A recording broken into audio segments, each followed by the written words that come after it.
Você assistiu esse último filme do Kleber Mendonça Filho? Retratos Fantasmas. Você Eu assistiu? comecei a assistir, mas não terminei, enfim, talvez não tava curtindo muito, enfim, mas é um filme... acho que é um filme bem pessoal, né, que ele fala sobre... tá falando sobre ele, né.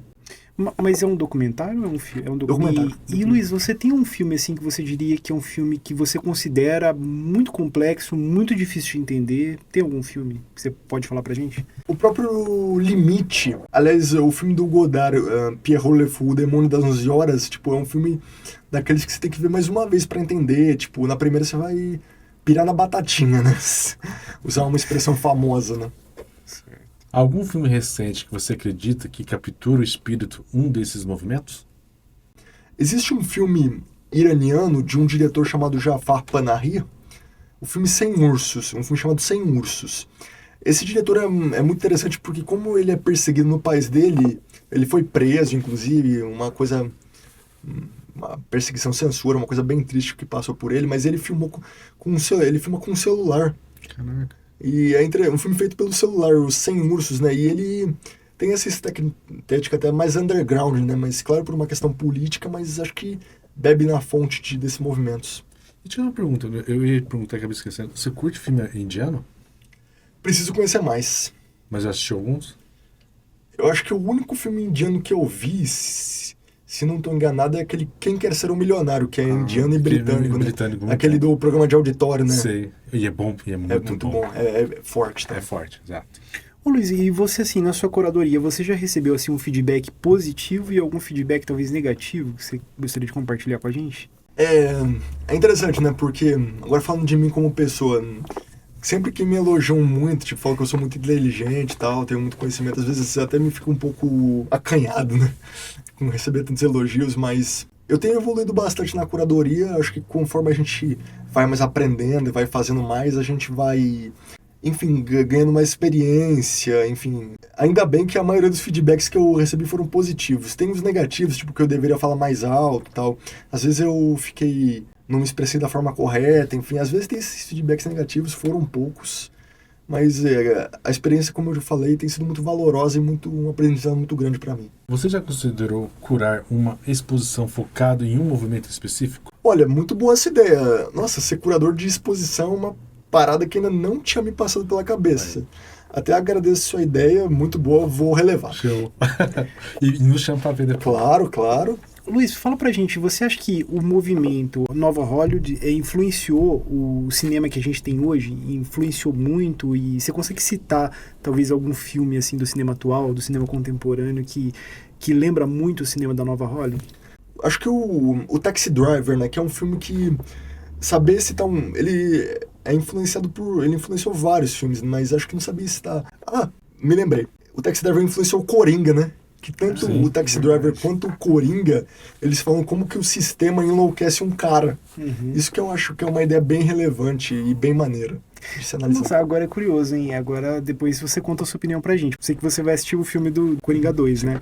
Se a segunda parte agora, ela conversa ainda com o movimento da Nova Hollywood. Depois você conta pra gente o que você acha. Depois a gente comenta. O que você acha que esses movimentos mudaram a forma como fazemos e assistimos filmes? No sentir dos filmes, tipo, quando você encontra um filme que é politicamente engajado, ou que ele é socialmente relevante, ou que ele é, tipo, é uma explosão mesmo, e você às vezes fica sem entender nada, tipo, isso impacta tanto na nossa percepção social e na nossa percepção, tipo, isso nos instiga a vê-lo novamente, a pesquisar e tal. Você acha que, assim, que os movimentos cinematográficos que aconteceram, ele era um retrato da sociedade naquela época? Assim, você pode comentar um pouco? Com certeza, né, porque Nova Hollywood, a população estadunidense estava empolvorosa, estava indignada pela guerra no Vietnã, né, que, enfim, foi um conflito terrível, mas eu acho que esses cineastas, e não só os cineastas, os atores, e posso citar aqui, por exemplo, a Jane Fonda, eles e ela encontraram no cinema uma forma de expressar indignação quanto a esse período.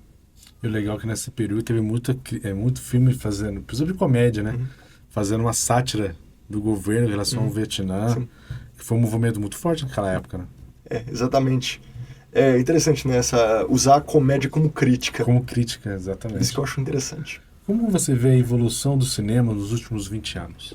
A gente evolui bastante. E essa evolução é uma constante, né? A gente vê... Temos... Como eu disse, sempre temos filmes muito bons e muito ruins, mas eu acho que os efeitos... A gente tudo tá muito moderno. E isso contribui esteticamente, contribui para a história também. E Mas tem algum movimento que você pretende, talvez futuramente, não sei, mas se aprofundar mais, ou algum outro movimento, talvez que a gente não citou, enfim? Até propriamente a novela Vague. Nesse último ano eu tenho me interessado muito por conhecer filmes japoneses. Tem muitos cineastas japoneses que são muito talentosos, assim, e vários filmes assim que vale a pena conhecer. Nossa, já assistiu Drive My Car? Ainda não vi, mas eu vi o outro desse diretor que é o Roda do Destino. Gostei bastante. É bom? Sim, é um filme episódico, né? São 3 historinhas e é uma melhor que a outra, assim. Mas fala sobre o que, assim, dando uma sinopsezinha? É questões familiares, né? Tem uma menina que tá meio distante da vida que ela tem e quer levar uma outra vida e tal. Tem um casal que não se reencontra. Nossa, Drive My Car é um filme sensacional. Acho que do ano que ele foi lançado, pra mim, é o melhor filme do ano, sem brincadeira. O famoso ano que o Will Smith bateu no Chris Rock, deu tapa. Verdade, bem lembrado. Isso ofuscou completamente a cerimônia, né? Porque o cara batendo no outro acabou com a noite, né? Porque era uma noite alegre, uma noite realmente que unia as pessoas que têm a paixão em comum pelo cinema. Aí o cara vai lá e fica aquele clima ruim, né? O que você acha da popularidade dos super-heróis no cinema atual? Falando da minha opinião pessoal, esses filmes eles não dialogam muito comigo. Eu assisto os mais clássicos, tipo o Superman antigo, o Batman do Tim Burton, por exemplo. Mas no geral eu não acompanho muito. Mas eu sei da popularidade e da influência. Quais filmes do cinema contemporâneo que você acredita que serão clássicos no futuro? Então, o Bacurau, por exemplo, é um filme que já se tornou um filme clássico do cinema brasileiro. É interessante, né? Um filme clássico instantaneamente. E até o próprio Anatomia de uma Queda, né? Que é talvez por ser um filme que não dá um final, deixa o final em aberto pro público pensar, talvez ele fique um filme que se torne clássico, assim, pro futuro. Como o cinema contemporâneo se compara ao passado em termos de narrativa? O cinema tá muito mais arrojado, né? As narrativas ficaram mais arrojadas, né? Talvez no passado, até por recursos mais escassos, não se podia fazer narrativas assim tão modernas, assim, tão desafiadoras. Você acha que o cinema hoje está mais dinâmico do que no passado? Assim, as pessoas mais novas, elas têm um pouco de dificuldade de assistir filmes clássicos. Você fala, é chato, é parado. Você acha o que você acha? Eu acho que tem 2 fatores aí. Primeiro que uma pessoa, por exemplo, que eu sou da geração Z, ela vai ter um pouco de dificuldade em assistir um filme como Casablanca, um filme como Viver, porque a estética do filme, isso é questão de época mesmo, é completamente diferente daquela a pessoa tá acostumada, porque por geração mesmo tá acostumada com um filme mais dinâmico, assim, mais que não deixa espaço para pensar e tal. Tinha que tacar na cabeça de jovens Z assistir Nazarov. Sim, a gente precisa valorizar os nossos artistas. Exatamente. Porque no futuro, daqui a 30 anos, quem vai saber que eles existiram? Exatamente. Falou diretores tudo, do cinema contemporâneo que você considera que são diretores inovadores, assim, tipo, alguns nomes, assim, de grandes diretores da nossa época. O Bong Joon-ho, que eu acompanho bastante o trabalho dele, que o trabalho que ele fez no Parasita é muito interessante, né? Porque você vê o roteiro do Parasita e você pensa... Não, o cara não imaginou isso, né? O cara não pensou isso. Tipo, ele tem que ter uma mente super fora da caixa pra imaginar isso. O Bong Joon-ho é um cara que eu acompanho ele, o próprio Kleber Mendonça Filho, que ele tem um trabalho que, a meu ver, é interessante, tem bastante coisa a dizer. Até o Nolan que é um cara que... O interessante do Nolan, e talvez até seja esse o motivo pelo qual ele tenha tantos haters, assim, é que ele é um cara bem desafiador, né? Os filmes dele são pra ficar na cuca. São pra ficar na cuca e criar galo. Ele é bom nisso. Você já assistiu Tenet?